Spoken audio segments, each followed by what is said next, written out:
J'étais intrigué par le message que j'ai entendu à la radio ce matin, qu'effectivement les Belges ne sont pas fort au courant des affaires concernant l'argent. Et donc j'ai voulu voir un peu sur place ce qui se passe. Vous avez appris des choses? On apprend toujours des choses.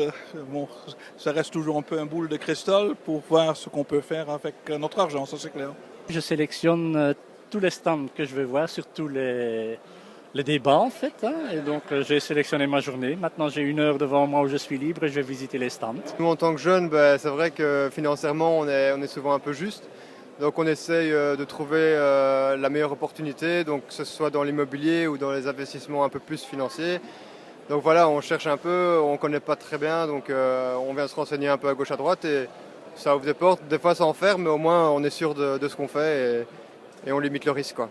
Pour vous faire un peu une idée de l'ensemble de ce qui est possible en termes d'investissement, l'état de l'art en fait, c'est ça qui m'intéresse, oui. M'ouvrir à d'autres manières de penser, recueillir certaines informations parce que c'est une matière très complexe et je pense qu'on n'a jamais fini de l'étudier. Je prépare mon travail pour la semaine qui vient en examinant prochainement les informations que j'ai reçues aujourd'hui.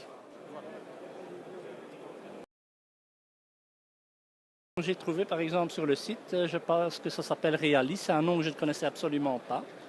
Un marché pour le troisième âge, pour le vieillissement de la population, dans l'immobilier. Donc c'est une découverte pour moi, j'ai discuté avec ces gens, ça m'intéresse. Mais je crois que c'est très utile afin de faire connaître au grand public un peu tous les instruments financiers, les intermédiaires.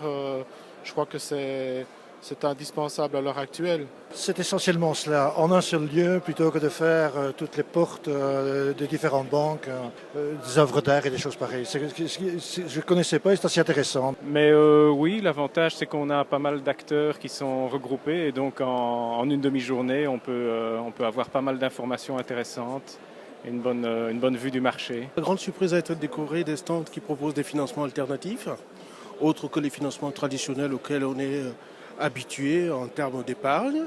Et de ce point de vue-là, j'ai, de mon point de vue, trouvé une grosse évolution, c'est-à-dire sur la démocratisation évidemment du terme et donc d'une certaine façon du salon. C'est très bien, je trouve que voilà, on découvre un peu tout ce qui est tout l'environnement un peu financier belge. Donc il y a des choses que je ne connaissais absolument pas. Ça m'a appris à découvrir quelques institutions financières que je ne connaissais pas. Il y a des conférences qui sont très intéressantes. Donc voilà, c'est une première et je suis content d'être venu.